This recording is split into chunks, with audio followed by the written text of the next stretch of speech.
Hello friends, इस video session में हम बात करेंगे पाइथन के रेंज फंक्शन के बारे में। तो बेसिकली रेंज फंक्शन क्या होता है पाइथन में। अगर आपको सीरीज ऑफ नंबर्स को जनरेट करना है तो आपको क्या करना पड़ेगा, इस फंक्शन का यूज़ करना पड़ेगा। तो जो रेंज फंक्शन होता है वो हमारा नंबर की सीरीज़ को जनरेट करता है।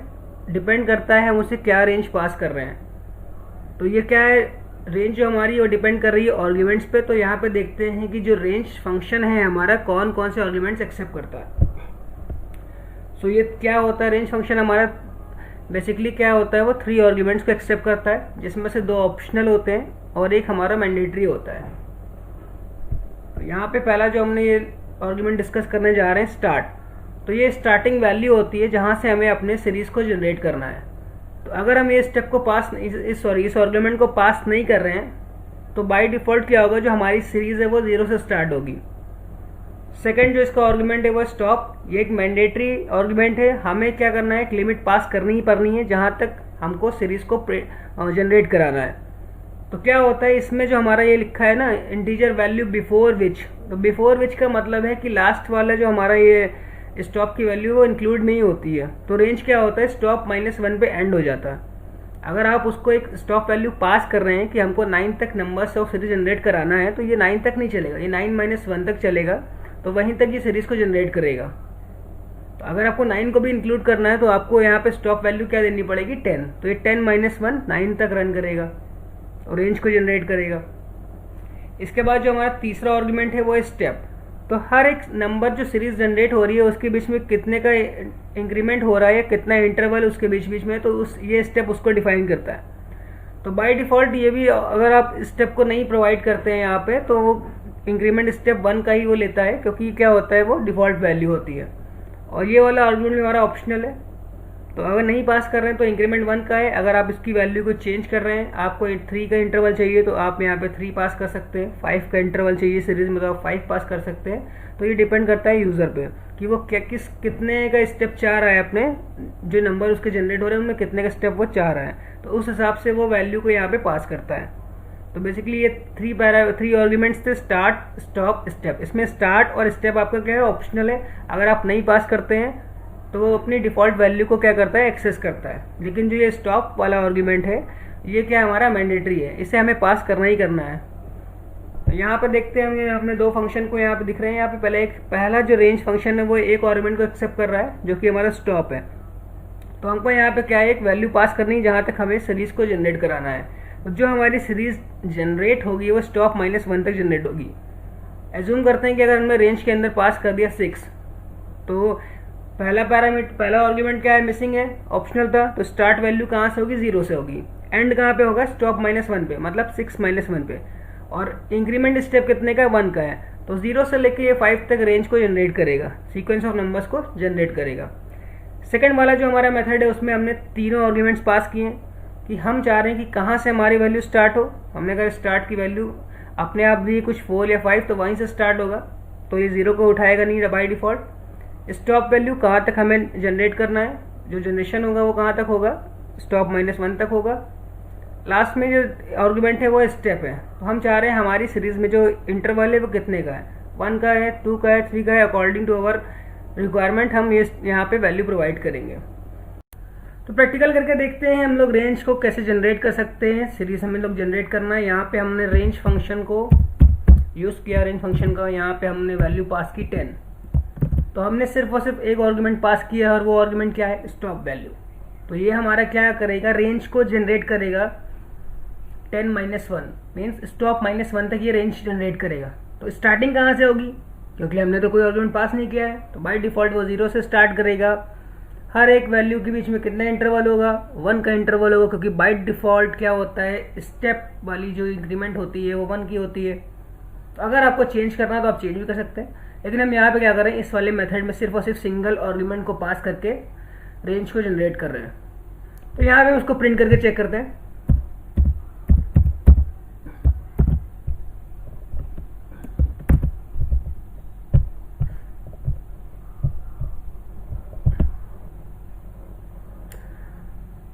तो बेसिकली यहाँ पे आपको दिख रहा होगा कि ये हमें रेंज ऑफ नंबर्स नहीं दे रहा है, बल्कि एक रेंज ऑब्जेक्ट दे रहा है। ऐसा क्यों हो रहा है? क्योंकि पाइथन 3 वर्जन में क्या हो गया है, इस फंक्शन को थोड़ा सा मॉडिफाई किया गया है।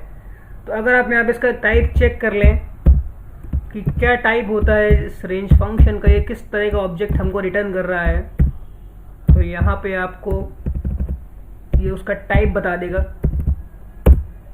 कि ये क्लास रेंज का एक ऑब्जेक्ट रिटर्न कर रहा है हमको। तो ये क्या है, एक जनरेटर ऑब्जेक्ट रिटर्न कर रहा है।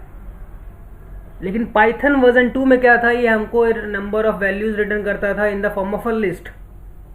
तो अब यहाँ पे क्या है, हमको इससे कैसे डील करना है, हमें वैल्यूज को कैसे प्रिंट करना है। तो जो भी चीज़ हम लोग को एक जनरेटर ऑब्जेक्ट प्रोवाइड करता है, तो क्योंकि वो 1 by 1 वैल्यू को जनरेट करता है, तो हमें क्या करना होता है, उन वैल्यूज़ को इटरेट करना होता है यूजिंग फॉर लूप।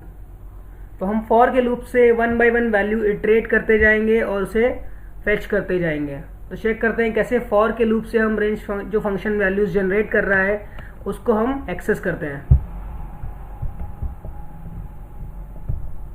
तो यहाँ पे मैंने क्या लिखा, फॉर एक लूप लिखा, for I in range. I is a variable जिसमें हमारी वैल्यूज क्या होंगी, असाइन होंगी, और वो इटरेट करेगा 1 by 1 इस रेंज पे।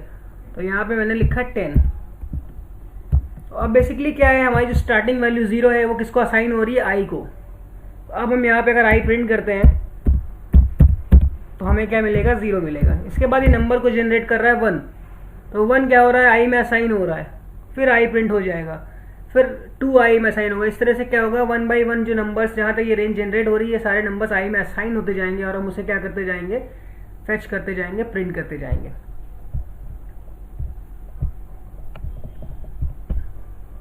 तो यहाँ पे आप देख सकते हैं कि क्या है, हमारा सीक्वेंस ऑफ नंबर्स को हमने यहाँ पे एक्सेस कर लिया है, जो कि हमें रेंज रिटर्न कर रहा है। और पाइथन 2 वर्जन में क्या होता है, ये हमें एक लिस्ट रिटर्न करता है, तो हम उसको एज इट इज प्रिंट कर लेते हैं, तो हमारे पास वो चीज़ वैल्यूज आ जाती हैं। अगर आपको पाइथन 2 के लिस्ट रिटर्न वाले को एक्सेस करना है, जो लिस्ट रिटर्न करता है, तो आप यहाँ पे भी उसको एक्सेस कर सकते हैं। बस आपको क्या करना पड़ेगा, जो ये रेंज फंक्शन या आपको नंबर ऑफ वैल्यूज रिटर्न कर रहा है उसको आपको लिस्ट में टाइप कास्ट करना पड़ेगा। तो उसे कैसे करते हैं, सिंपल है। आपको यहाँ पे जो आप यहाँ पे प्रिंट कर रहे हो रेंज, अब बेसिकली आपको क्या करना है, ये जो रेंज हमें फंक्शन रिटर्न कर रहा है सीक्वेंस ऑफ नंबर्स को, ये जनरेटर ऑब्जेक्ट जो भी हमें रिटर्न कर रहा है, सिंपल लैंग्वेज में बोले एज ए बिगनर तो आप समझ लीजिए कि हमको नंबर ऑफ वैल्यूज रिटर्न कर रहा है। तो हमें क्या करना पड़ेगा, इसको टाइप कास्ट करना पड़ेगा लिस्ट में। और अदरवाइज में क्या होता है, ये हमको एक जनरेटर ऑब्जेक्ट रिटर्न कर रहा है, और जनरेटर ऑब्जेक्ट बिना इटरेट किए हम लोग उसकी वैल्यू को एक्सेस नहीं कर सकते, क्योंकि वो एट रैंडम एक साथ सारी वैल्यूज को क्या करता है, जनरेट नहीं करता है, 1 by 1 ये जनरेट करता है, इसलिए कम मेमोरी को यूज़ करता है। तो यहाँ पे अगर हम पाइथन 2 वर्जन की तरह इसको यूज़ करना चाहते हैं, तो यहाँ पे हमें इसे लिस्ट में टाइप कास्ट करना पड़ेगा, और हमारी जो वैल्यूज़ हैं वो क्या हो जाएंगी, लिस्ट के फॉर्म में हमें शो हो जाएंगी। तो यहाँ पे देखिए ये सारी वैल्यूज़ क्या हो रही हैं, लिस्ट के फॉर्म में हमें दिख रही हैं। तो अब ये एलिमेंट्स ऑफ द लिस्ट हो गए। तो अगर आप पाइथन वर्जन 2 यूज़ कर रहे हैं, तो आपको सिर्फ और सिर्फ क्या करना है, यहाँ पे प्रिंट रेंज, क्योंकि उसमें क्या होता है, रिटर्न टाइप हमारा लिस्ट होता है। लेकिन अगर आप पाइथन वर्जन 3 यूज़ कर रहे हैं, तो आपको क्या करना पड़ेगा, इसको इटरेट करना पड़ेगा या फिर इसको लिस्ट में टाइप कास्ट करना पड़ेगा। यहाँ पे आपको दिख रहा होगा मेरा पाइथन का वर्जन 3.8 है, तो मैं पाइथन 3 यूज़ कर रहा हूँ, इसलिए मुझे क्या करना पड़ेगा, जो भी सीक्वेंस ऑफ नंबर जनरेट हो रहे हैं उसको इटरेट करना पड़ेगा यूजिंग फॉर का लूप। अदरवाइज हमको क्या करना पड़ेगा, इसे लिस्ट में टाइप कास्ट करना पड़ेगा।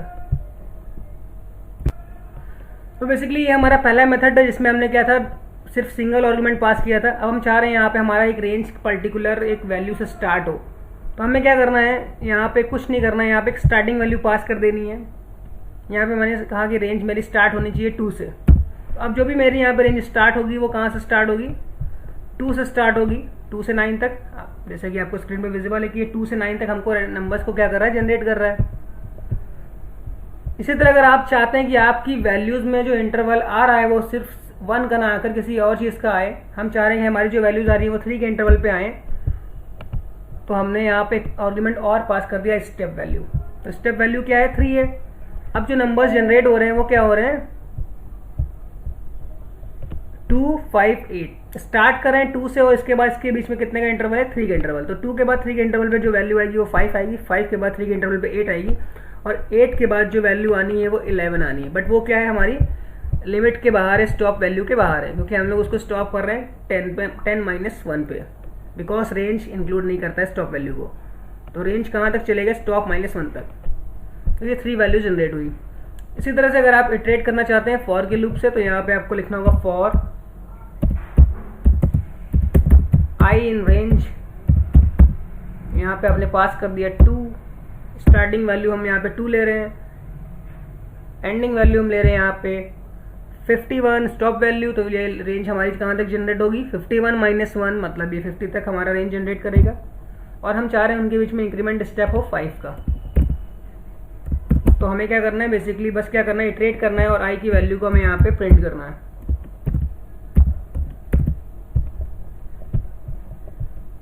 सबसे पहले जो स्टार्टिंग वैल्यू है वो आई में असाइन हो जाएगी 2, इसके बाद इंक्रीमेंट स्टेप होता रहेगा और वैल्यू जो है वो आई में असाइन होती रहेंगी और हम उसको प्रिंट करते जा रहे हैं। तो यहाँ पे आपको दिख रहा होगा जितनी भी वैल्यूज हमारी आ रही हैं उन सब के बीच में जो इंटरवल है वो 5 का है और स्टार्टिंग वैल्यू क्या है, 2 है। अगर हम यहाँ पे स्टार्टिंग वैल्यू नहीं प्रोवाइड करते हैं और कोई भी इंक्रीमेंट स्टेप नहीं प्रोवाइड करते हैं, तो बाय डिफॉल्ट क्या स्टार्टिंग वैल्यू 0 है और इंक्रीमेंट स्टेप 1 है। तो हम यहाँ पे स्टार्टिंग वैल्यू प्रोवाइड कर रहे हैं 3,51, लेकिन इंक्रीमेंट स्टेप नहीं प्रोवाइड कर रहे हैं, तब भी क्या है, इंक्रीमेंट स्टेप क्या रहेगा, 1 का ही रहेगा। तो 3 से स्टार्ट होगा, जैसे कि आपको यहाँ पे दिख रहा होगा, ये 3 से स्टार्ट हो रहा है और ये कहाँ तक जा रहा है, 50 तक। इंक्लूड नहीं कर रहा है 51 को, क्योंकि रेंज क्या करता है, लास्ट लिमिट को इंक्लूड नहीं करता है। अगर हम इन नंबर्स को एक सेम लाइन पे चाहते हैं, तो हमने पहले ही डिस्कस करा है, हम इसका कौन सा पैरामीटर यूज़ करेंगे, प्रिंट फंक्शन का हम लोग यहाँ पे सेप पैरामीटर यूज़ कर लेते हैं, एंड पैरामीटर यूज़ कर लेते हैं। यहाँ पे हम लोग एंड को क्या कर दे रहे हैं, चेंज कर दे रहे हैं। सेप पैरामीटर हम लोग मल्टीपल वैल्यूज के केस में यूज़ करते हैं, एंड पैरामीटर हम लोग सिंगल वैल्यू के केस में यूज़ करेंगे। इसके लास्ट कैरेक्टर को हम चेंज कर रहे हैं यहाँ पे। तो अब जो हमारी वैल्यूज़ हैं वो क्या हो रही हैं, एक सेम लाइन में आ रही हैं। तो यहाँ लाइन चेंज नहीं हो रही क्योंकि यहाँ पे स्पेस की कमी है, इसलिए इधर नीचे दिखा रहा है आपको। तो बेसिक जो चीज़ है कि रेंज क्या करता है, सीरीज ऑफ नंबर्स को जनरेट करता है, स्टार्टिंग वैल्यू से लेके एक स्टॉप -1 वैल्यू तक इंक्रीमेंट स्टेप के साथ। अगर आप इंक्रीमेंट स्टेप नहीं देते हैं तो 1 का इंक्रीमेंट स्टेप लेता है, स्टार्टिंग वैल्यू नहीं देंगे तो वो 0 से वैल्यू को स्टार्ट करेगा। और यहाँ पाइथन 2 और पाइथन 3 के बारे में डिस्कस किया कि पाइथन 2 में जो ये रेंज हमारा फंक्शन है वो किस तरह का ऑब्जेक्ट रिटर्न करता है हमको, लिस्ट टाइप का। तो हम क्या करते हैं, उसको एज इट इज प्रिंट कर सकते हैं। और यहाँ पाइथन 3 में क्या कर रहा है, वो हमें रेंज ऑब्जेक्ट रिटर्न कर रहा है, जनरेटर ऑब्जेक्ट। तो जनरेटर ऑब्जेक्ट जितने भी सीक्वेंस टाइप के ऑब्जेक्ट होते हैं उनको हम क्या करते हैं, हमें इटरेट करना पड़ता है उनकी वैल्यूज़ को फेच करने के लिए। 2 मेथड हमने यहाँ पे देखे थे। अगर हमें पाइथन 2 की तरह इसको यूज़ करना है तो हमें इसको लिस्ट में टाइप कास्ट करना पड़ेगा। और पाइथन 3 में क्या है, अगर हम इसको कन्वर्ट नहीं करना चाहते, लिस्ट में टाइप कास्ट नहीं करना चाहते, तो हम फॉर का लूप यूज़ करके इसकी वैल्यूज़ को इटरेट कर सकते हैं। तो बेसिकली इस वीडियो सेशन में हम इतना ही डिस्कस करना था। मिलते हैं आपसे नेक्स्ट वीडियो सेशन में। Thank you for watching the video.